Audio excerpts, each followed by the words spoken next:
Hey, what's up, everybody? It's video 44 coming at you with another video. All right, so this is the video for the Cleveland Cavaliers. We've got plenty to talk about here. I'm going to try to rush through it, unfortunately, because I got food in the oven and I don't want it to burn. But I'm going to be as thorough as I possibly can and give you exactly what I've learned here.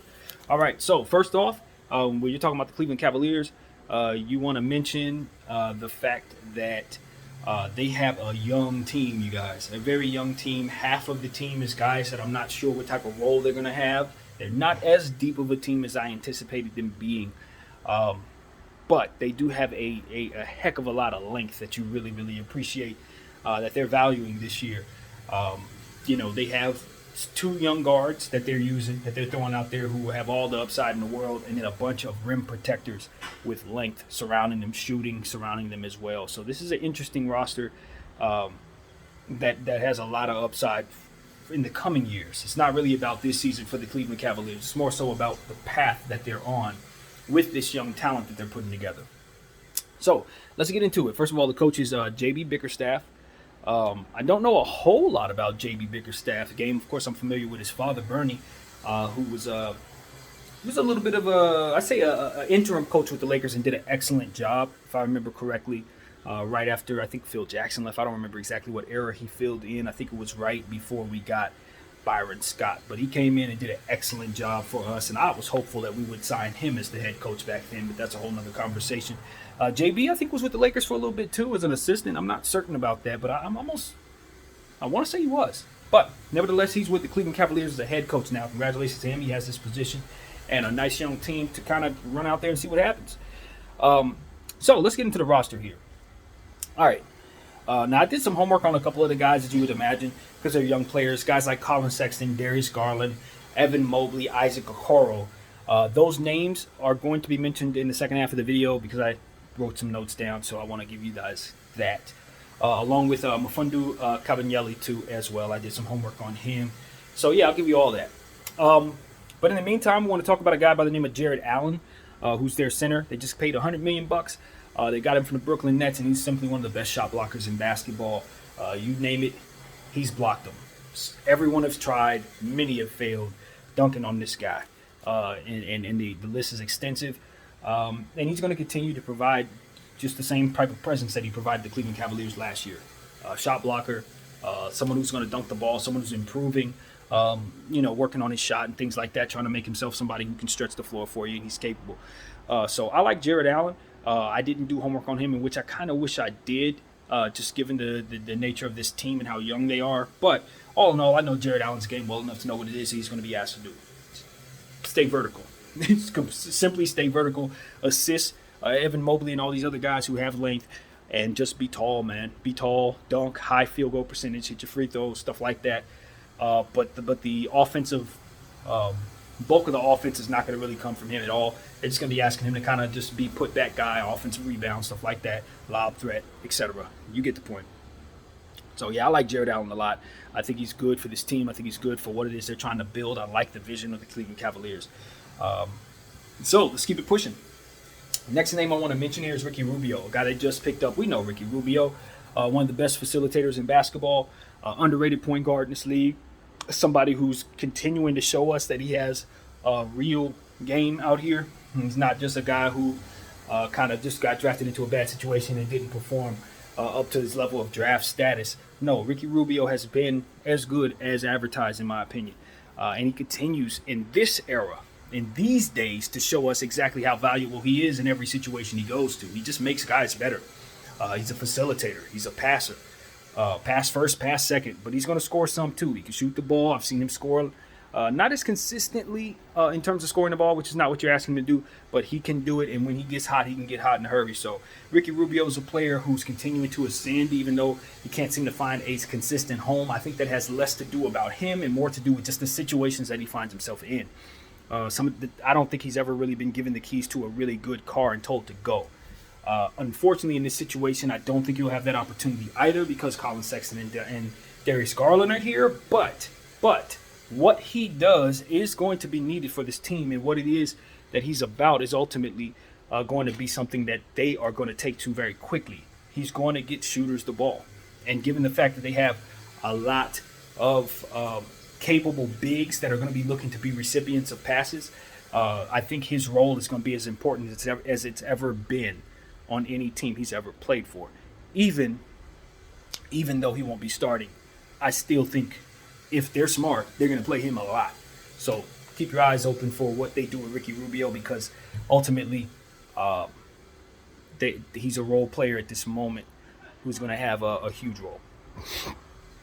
All right, next name up, Lauri Markenin. A lot of people are talking about this as a very, very high-profile signing. In terms of it being kind of controversial, a lot of people are not as high on Lauri Markenin as maybe the Cavs are. They paid him a nice chunk of change, and he's kind of struggled throughout his career. Had a pretty bad elbow injury early on with the Bulls. We've seen him play well. We know what he looks like when he's at his best. He's just a pure shooter, one of the best three-point shooters out there at the 4 spot. The problem is can he do other things? And the answer has not been proven. And I think a lot of people in Chicago would dispute the idea of him having upside to do other things. So that makes his value decreasing, even though he has nothing to do with it. It's one of those situations where it's like, because the players who are being drafted around him, the players who are developing all around the league at his position are more jack of all trades than he appears to be at this time. Players who can also shoot the ball very well. It just kind of changes his value in this league a little bit. It makes it so that suddenly you have a pretty bad contract on your hands, even though he's probably going to play up to it from shooting basketball's perspective. I think all in all, I look at him and I say, well, I like the player in theory, especially with the Ricky Rubio, who can set him up, other facilitating guys on his team as well who will help get him the ball when he needs it. So there will be lineups and roles out there that will help him, but ultimately he's such a defensive liability for me till I'm not going to feel as comfortable putting him on the floor as maybe some of these other bigs that they have on this roster. So it's going to be interesting to see what J.B. Bickerstaff has in store for Lauri Markenin, being that he was just signed to a pretty big deal. He's going to be expected to play a pretty big role. Obviously, we understand that they still have a stretch four in Kevin Love, who's on an absorbent amount of money and won't be asking for a buyout at all. So it's kind of like redundant, even more so, to pay another stretch four who doesn't play D, to do the same thing. So it's kind of curious to see what Kobe Altman's kind of vision is for this particular tandem of bigs. Obviously, since we mentioned Kevin Love, we'll just segue straight to him. We know Kevin Love, and as I said, he's not looking for a buyout. I wouldn't either at that pay rate. He's just not going to find that anymore in this league. But all in all, Kevin Love is somebody who executives are still raving about. Guys are talking about how it was a mistake not keeping him on the Olympic team. He's somebody we know can shoot the ball. And there are certain situations in this league that I would love to see him in right now at this stage in his career because of his ability to shoot and because of the fact that he's really not somebody you want doing anything else at this point. I don't know that he has that role on this team. In fact, he looks a bit redundant, to be completely honest with you. For what it is that they have, for what it is they're trying to build, he hasn't fit on this team in years. And, it's not like they wouldn't love to get rid of him, no pun intended, but it's not a contract that's easily moved, and he hasn't been able to prove that he's still effective at all. So that's the problem. Maybe if they were to get him some minutes down there and he could show that he could still be a 2010 guy somehow, string together 5 threes, in a game or something like that, maybe his value could kind of increase to a point where somebody would be willing to take him on. But even if they were, as soon as he gets wherever he's going, he's getting bought out of that contract. So, it's going to cost the Cleveland Cavaliers to get rid of Kevin Love. This is the same type of thing we've talked about with some of the other players in the league. When you have a player with a contract that's this expensive, if you're not willing to buy them out, or if they're not willing to accept a buyout, the only way you're going to get rid of that contract to create some flexibility is if you attach assets to it. So it really does hurt your flexibility to do other things in the long run with a guy like Kevin on this roster. So hopefully Kobe Altman can come to some type of solution for this problem, because it is very much a problem for this young team that should be moving on from any type of dead weight. And Kevin Love's contract is the epitome of dead weight for this franchise, straight up. All right, so we're going to move on. They brought back Anderson Varejao, which I thought was a joke. I honestly thought it was a joke. I didn't think that was serious. But Anderson Varejao is obviously an NBA champion with the Cleveland Cavaliers, somebody who, it's kind of funny, when I lived at the old place I used to live at, one of my favorite neighbors I used to talk to, who lived down the hall from me, her boyfriend was Anderson Varejão's brother, so I had a chance to rub elbows with that guy a lot, kind of talk about his bro, and kind of get a little, just a little feel for everything that he had to say about his bro. And they're a close knit family, good energy there, always nice things to say about his brother. It's been many years since I've seen any of them people. It's been at least 7 years, so I don't know of them like that. But back then it was kind of cool, to have that arm length to Varejão somehow. But all in all, Anderson Varejão is a fantastic rebounder historically. You know what he's going to bring, a lot of energy. Just big size guy, yet another big body on this team. I would be lying if I said I had any clue what he has left. I have no idea. I haven't seen him in years. None of us have. So, if anything, I would imagine they're just bringing him back for a final hurrah, a farewell type of thing. I'd imagine. I just can't see them playing him at all with the type of bigs that they have on this roster that they're going to need some minutes. So, I'm a bit clueless about the idea there. So I like Anderson Varejão. I don't know what he means to you guys, Cleveland, in terms of is this the guy that you bring back for farewell for the Cleveland? Maybe so. I'm ignorant. Because I know I'm a Laker fan. We got guys that we love to death, and they didn't have big roles everywhere else. But like a guy like Trevor Ariza, super happy to have him back. You know what I mean? So I get it. Maybe it's one of those type of things.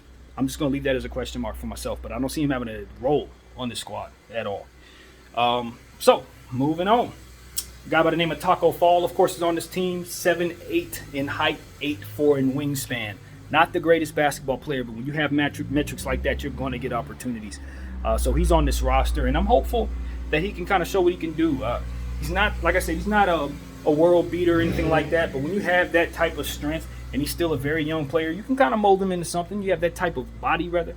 You can definitely get some shot blocking, some rebounds, some putback, some lob, tip in, stuff like that are going to be available just off the strength of his height. So hopefully they can kind of work him into being his best self. And with the bigs on this team, he's definitely going to get some reps. He's going to get some good practices in. So I'm still high on his ability to ultimately land in the NBA. He's almost out of it right now, to be honest with you. But with that type of height, and he's still young, you just take a flyer, man. Ain't nothing going to harm you in bringing on a guy like Taco Fall. Believe me, it's not going to hurt your roster. All right, let's see. Cedi Osman, man. I want to talk about Cedi Osman a little bit. A guy who's, of course, won a championship with the Cleveland Cavaliers as a young, firepower type of small forward. Can score some, play some defense, jack of all trades kind of guy, facilitate a little bit. Cedi Osman's always been a guy I really, really liked. Just kind of played his whole career in Cleveland, so because of it, you've only seen him play great with Bron and then be obsolete and never leave the same place at the same time. So, or at any time. So I would say that, Cedi Osman's a guy who probably did great if he could just kind of get out of there and find himself a new place, kind of stretch his wings and make his name for himself in a better, more winning situation. Because at the end of the day, when I look at a guy like this, if I'm his agent, I'm saying, this is an NBA champion here. So whatever you have him valued at, just tick it up a little higher because of what his experience is. And he should be wanted. There are teams in this league who need championship experience. Forgetting that a guy like Cedi Osman is out there with championship experience is a mistake. So I think there should be some teams making some phone calls, try to get him out of Cleveland. Because he just needs a change of scenery, regardless if the role is good or not, in my opinion. Which the role may be fine for him, but I just want to see him elsewhere, literally, just period. So maybe I'm alone on that. I'm sure Cleveland loves him. He's been great there, like I said, champion there. But I just want to see this player somewhere else get a better opportunity to kind of spread his wings and be in a winning situation once again. So let's see. What else we got? Got a gentleman by the name of Broderick Thomas, a 6'5" guard out of Truman. They got a guy by the name of Dylan Windler, who just had knee surgery, unfortunately. So I don't know if he's going to be ready for the start of the season. 6'6" guy, not sure what position, but I'd imagine a small forward, shooting guard, something like that. But he's going to be hurting to start the season, so we're going to see what happens there. They got a guy by the name of Kevin Pangos out of the EuroLeague, a point guard, 6'2", and they got a guy by the name of Lamar Stevens out of Penn State, 6'6", small forward. Also, of course, I want to mention Denzel Valentine, longtime Chicago Bull, bucket getter. He's also going to be with this team.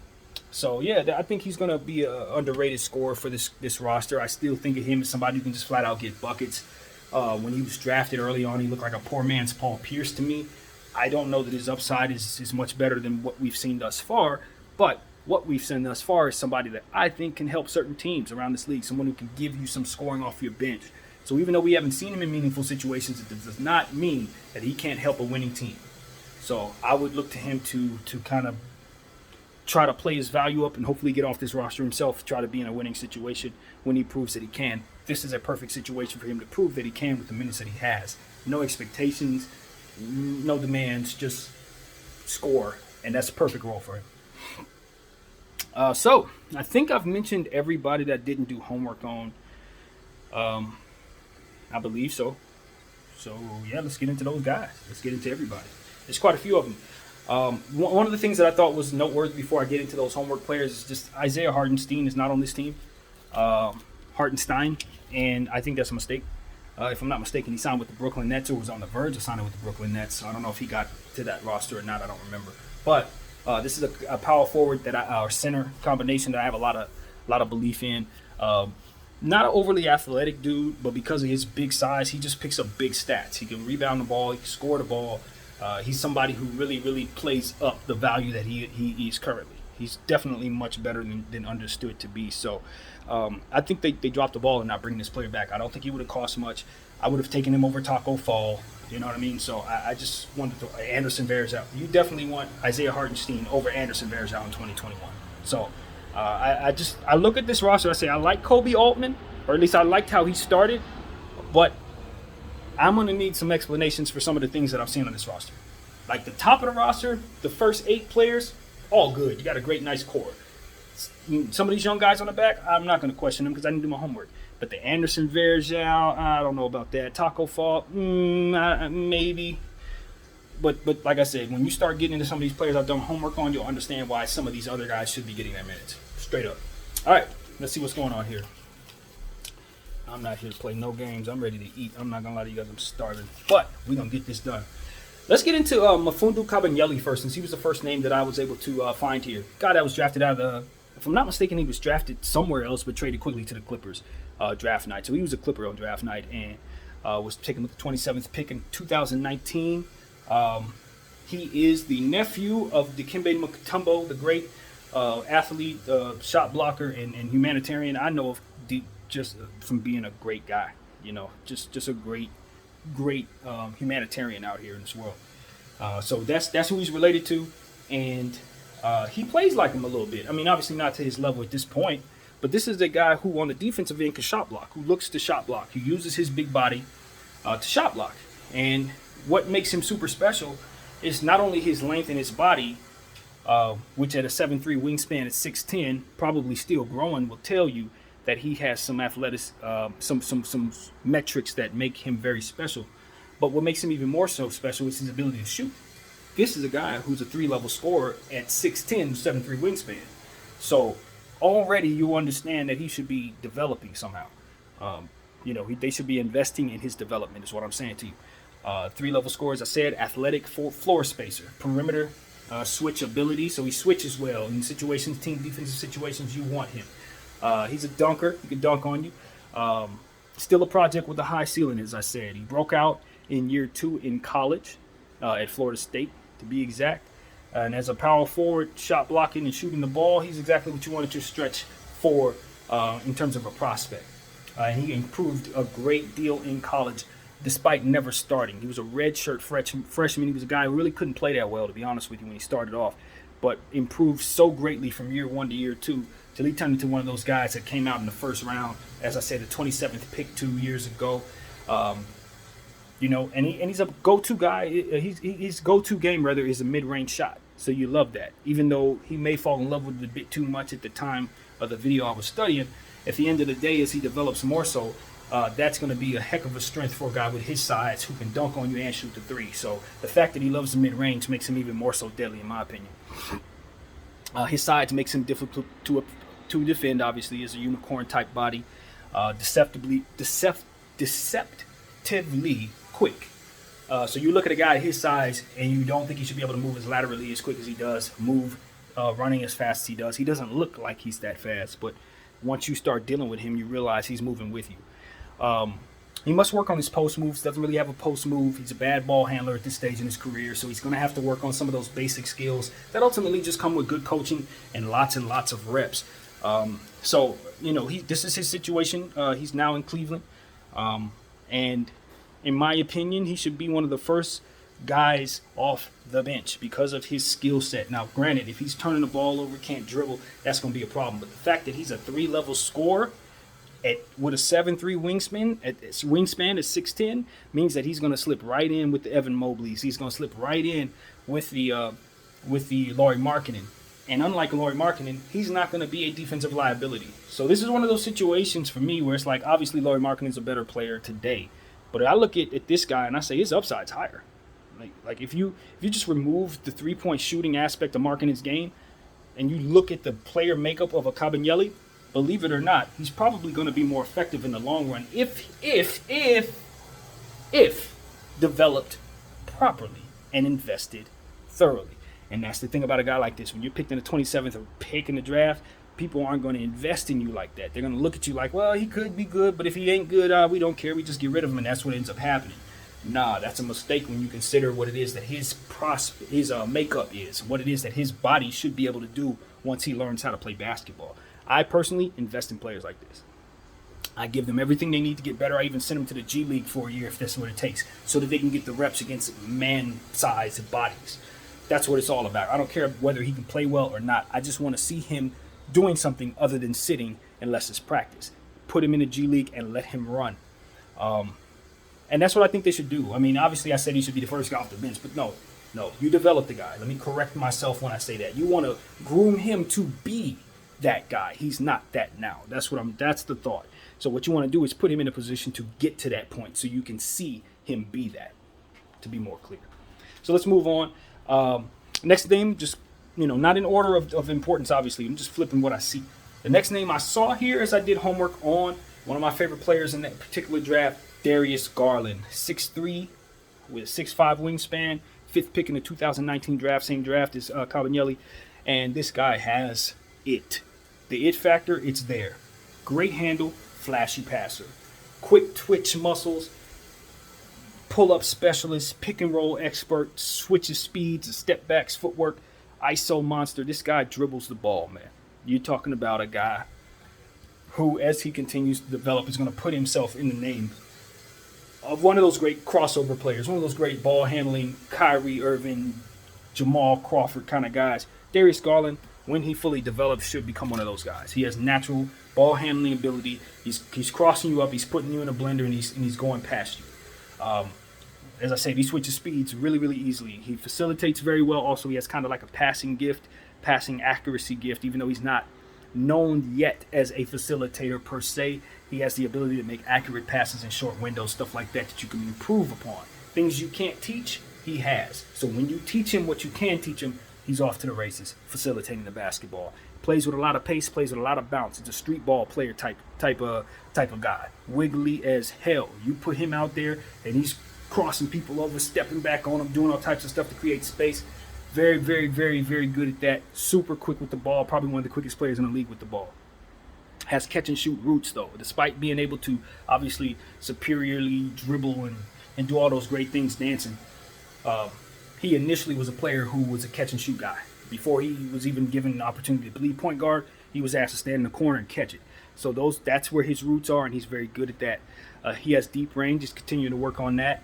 And he's very good at being off the ball as well. If you need him to cut, all the type of stuff, he's great at that. He has great feel, great basketball IQ, knowing how to make himself available. So Darius Garland's going to be an all-star in this league at some point. His size is going to probably, be something that may hinder him against bigger guards. But ultimately, at 6'3" with a 6'5" wingspan, he's close to average. He's going to be considered a small guy, but I think it'll translate to him being effective as he needs to be. So long as he keeps defensive players around him, stuff like that, I think he's going to be very good. And the funny thing about Darius Garland, I said this on camera once. I know this isn't relevant, but it's funny. Darius Garland was a lockdown defender in 2K one year with me playing in my league. I didn't have him on my team, but he was literally the best defender in all of basketball. So if they can develop him into what 2K says his upside is, more power to him. I just didn't understand it, but that's what it was. So Darius Garland, all in all, was a player that I wanted the Lakers to take. Obviously, we made a trade for Anthony Davis. So at the time, whatever draft pick we were taking, we were making it for Atlanta. We took Hunter for them. Makes no difference to me. But Darius Garland was the guy I wanted us to take if we were to keep that pick. I just have all the faith in the world in Darius Garland. He had a breakout year last year, showed people exactly why he was as good as I'm telling you he is. And this year, he's going to continue to jump. As long as he stays healthy, this is a high-level basketball player. This is not just some regular run-of-the-mill dude. No, this is somebody who's going to be balling on people's heads, shooting over people, dancing on people, probably for the next 12 years. So get ready, have his money ready. That's all I got to say about that. I'm going to move on. Let's see. Isaac Okoro is the next name I see here. And Isaac Okoro is the first guy I did homework on today. Small forward out of Auburn. 6'6" with a 6'9" wingspan, so we love that wingspan on him. 52% field goal shooter in college. 28% from three, so that's not really his game. But he's a defensive competitor, man. Isaac Okoro is a guy who's going to be a team defensive guy that shines in those situations. You know, he guards the best player just about every time he's on the floor. When he was in college, that is. Can guard 1 through 4 position, bigger guys. He has no problem switching off the bigger guys. He's very careful defensively, so it doesn't really translate to stats. But ultimately, he is somebody who's going to play disciplined defense, fast-paced defense, and he's going to create a lot of problems for you. He's also somebody who can facilitate the basketball. You know, Cleveland didn't have a whole lot of facilitating players last year. No Rubio, no Mobley, stuff like that. So the passing on the team was a bit more stagnant than we expected to be this season. Because of it, Isaac Okoro was asked to make plays for others, and he was able to do that pretty effectively for their basketball team. So I'm thinking it won't be as necessary for him to do that this year, but because it's in his wheelhouse, it's going to make for good basketball play when he's on the floor. So I really like that aspect of him being asked to do that as a rookie. It's going to make him a much better player in the long run. So yeah, he has a strong attack game on the offensive side. Have some Euro steps and spin moves, stuff like that. Nice touch. Strong guy. Very, very, very explosive dunker. I didn't really see a whole lot of that in his rookie season. I think he had a lower extremity injury of some sort that might have set him back some. But as he continues to build strength and get back in shape and be all 100%, I expect the jumping to continue. He's a heck of a leaper. It's kind of an underrated thing for him. High effort on the rebounds. He can definitely play the boards. As I said, playmaker for other. Must improve shooting, though. His free throw percentage was, I think, in the 60s. So he needs to improve in that area as well. But, you know, what you're looking for him to do is just basically be aggressive. Drive, attack. And when that isn't the case, make plays for others. That's really his offensive game. Until he gets that three-point shot, he's kind of not going to be asked to do more than that. However, defensively, he's guarding the best player. You put him on the best guard. You put him on some small forwards, and he's going to give you a lot of activity on that side of the ball. So I'm very excited about what he is. He's one of the main pieces on this team. I think his inability to shoot consistently could be a headache for this team this season in the short term, but ultimately this is their defender. This is the wing defender that they need. This is him. They drafted him last year very high, so the upside is still very, very high. And I like Isaac Okoro. Not from a statistical standpoint. He's not somebody I'm putting on my fantasy team this year, but from a defensive team cohesiveness standpoint, yeah, the numbers aren't going to tell you his value. His value is going to come in other ways. So, yeah, look for him to be very, very valuable for the Cleveland Cavaliers over the next several years. And if they trade him, he's going to be valuable wherever he goes. Stats not even to be taken seriously. It's impact for a guy like that. And, of course, we're not done here. I still got my favorite player on this team to talk about. Actually, there's 2 more players to talk about on this team, to be honest with you. So, let's get into the young bull. Young bull Colin Sexton, 6'2", 6'6" wingspan, 5th pick in the draft in 2008, I believe, or is that 8th pick? I can't read my own writing, so please forgive me. I believe that's 8th pick in 2018. He shot, and we're talking about last year's stats. I made sure I got his most recent stats. Since he's been in the league, he's almost a star now at this point. So he shot 38% from the three-point line, 83% from free throw line, and 45% from the field goal, all career-long field goal, but last year specifically, 51%. So his field goal percentage is what we're talking about there. It has improved dramatically. This is somebody who is highly disrespected according to a couple fans around the league who I've been listening to. He makes 4-point jumps every season. And what does that mean? His scoring stats have increased by 4 points every year since he's entered the league. By 4 points each year. So you got to understand this is somebody who makes massive leaps every year scoring the basketball and does play defense. He's a scoring guard, shoot first, shoot second, shoot third. You know, a lot of people saying he's not really the most unselfish player, but on this team, given what they've had, it's like the Kobe situation. It's like the Iverson situation. I mean, I'm score first. So if you put a bunch of players around me that I don't necessarily believe in offensively, I'm not looking to pass to them, especially since I ain't even developed into who I'm going to be yet. I'm just going to do what comes naturally to me because that's what I can do. And I think he kind of ran into that. It's the same issue that I think Book Knight is going to have in Charlotte. It's your score first. So watching a score first player develop in this era, he's going to go through hell, more so than most players, because it's just going to come off as selfish. We're used to watching the LeBrons. We're used to watching the Westbrooks. We're used to watching these guys who can score the ball at will, but also are willing to get the ball to everybody else. Forgive me, I got to get this food out, or it's going to burn. I smell it. Literally smell it. But you're going to be here with me. Well, what we're saying here is Colin Sexton is an excellent player defensively as well. He's somebody who, as soon as I saw him in preseason, I understood that, oh my God, this is going to be somebody who's looking to be passionate on the defensive end. He's not going to give up a whole lot to offensive players who are standing up against him. He's going to take pride in beating you. He's going to try to defeat you, and if he does, he may have something to say about it. You know, this is a player who plays with a lot of passion, although I believe him to have a lot of class. I'm not sitting there saying he doesn't, you know, like he's going to be taunting people. What I'm saying is he plays with a lot of passion, and it shows, and you're going to feel it. They call him the young bull for a reason. He's going head first at you. He's going to look to score, and on the other end, he's going to look to take the ball from you and score again. This is a player with a heck of a lot of killer instinct in my mind. I look at him as a killer. Dynamic in transition, a physical guard, aggressive driving the ball. He wants to feel your body. You know what I mean? He's a physical guy. He wants to bump you. A mid-range game, he has that. Shot maker in this stage in his career, not necessarily a shooter, but he can shoot. 3-level ability, changes speed well. As I said, will lock you down. A lot of passion on the defensive end, scoring first guard, as I said. And just a very competitive guy who will draw a lot of fouls. You know he's going to be at the line, and as I said, shoots 83% from the line. That's where that increase is coming from. I think he's getting stronger. I think he's driving at the basket more, and I think he's converting on those free throws. So, yeah, his three-point percentage has kind of hovered around 38% pretty much the whole time. His field goal percentage is increasing. So, as I said, as he gets stronger, he just finishes better. And as he finishes better, that free throw shooting talent shines through. So, this is a player who's going to continue to score. I can see him being somebody who averages 28 points before it's over with. He's just a very, very, very gifted scorer-first guy who I think has more passing ability than he's been able to show at this point. And now that he's going to be playing with some more guys like Ricky Rubio, and as I said, Evan Mobley, we're going to be talking about, I think the ability to facilitate is going to be evident in what it is that he can do. I think he's better at that than he's been able to show. So hopefully I'm right about that. I like Colin Sexton.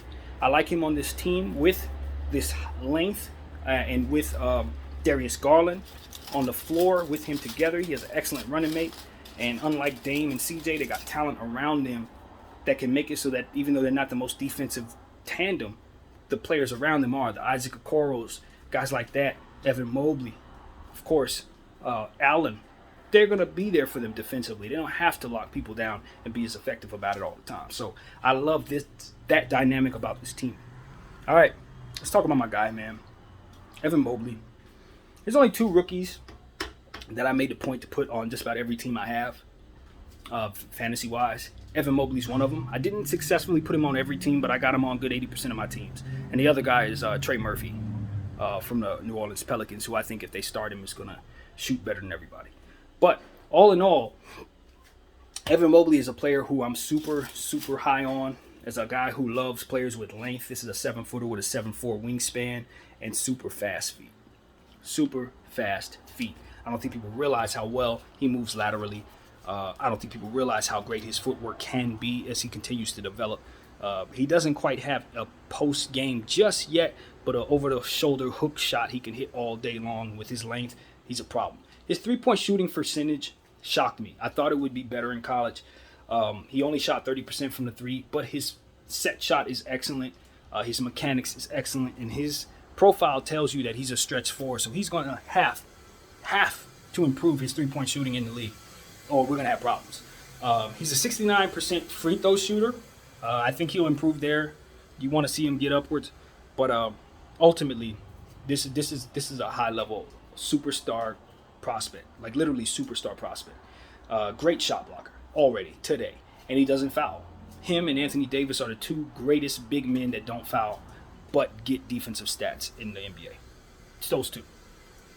And I don't know how they equate what he's able to do in the NBA already, but I think they're taken from his college stats, and it's a very unique stat that probably translates just fine. He just doesn't foul, but still manages to get blocks and steals. So him and AD are the best at that. And they're both basically built the same way. Both have some of the same skill sets. So if you want to look for somebody to compare him to, AD's probably the best one out there, maybe Chris Bosh as well.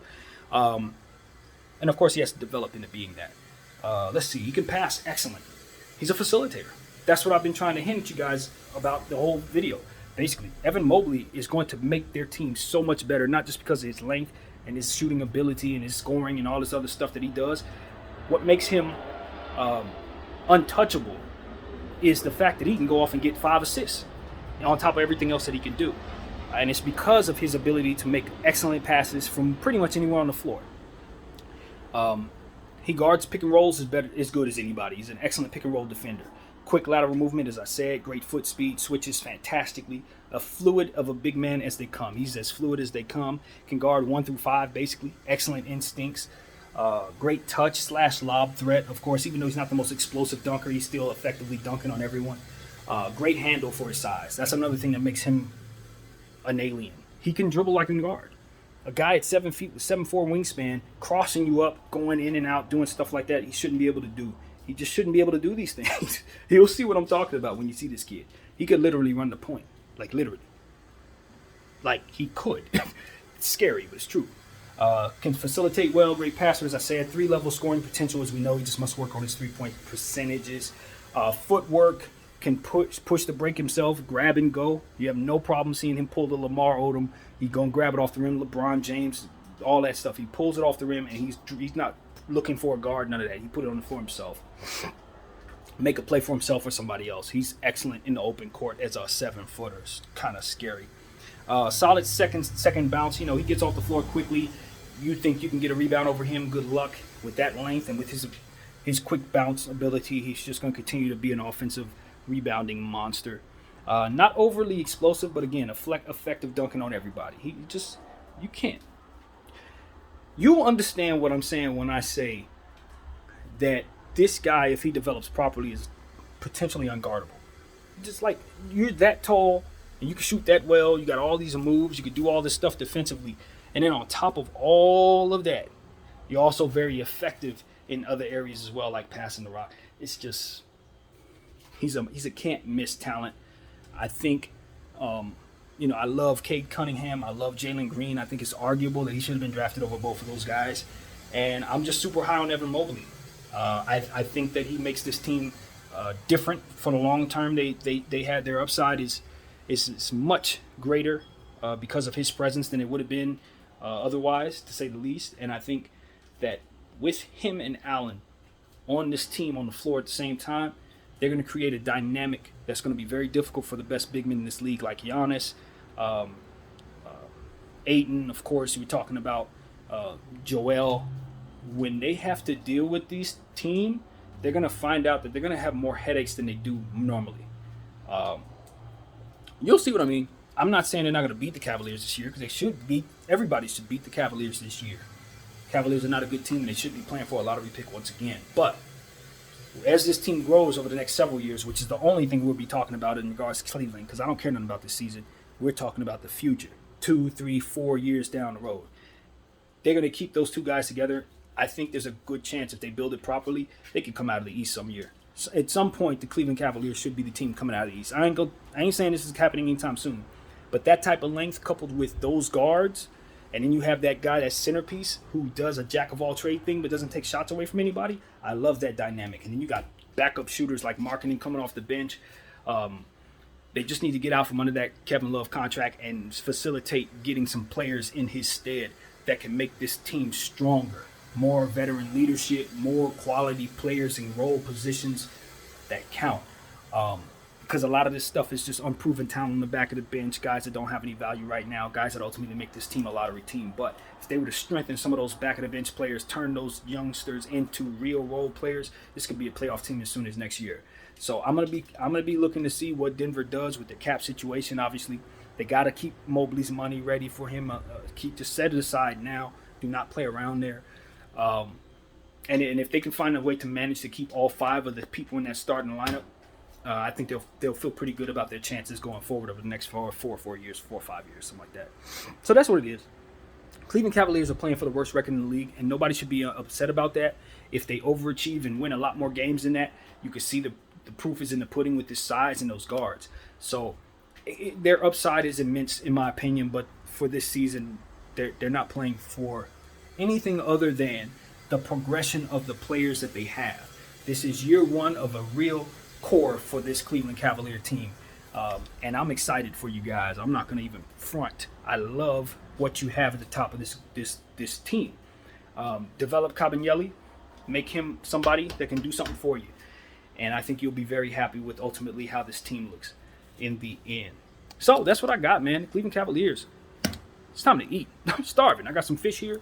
I thank you guys for watching. My name is BDF44. Everybody in Cleveland have a great season. Shout out to Bone Thugs and Harmony. I love y'all music. I grew up on y'all music. I ain't going to be mentioning Cleveland without mentioning Bone Thugs and Harmony. Take care, y'all. Peace.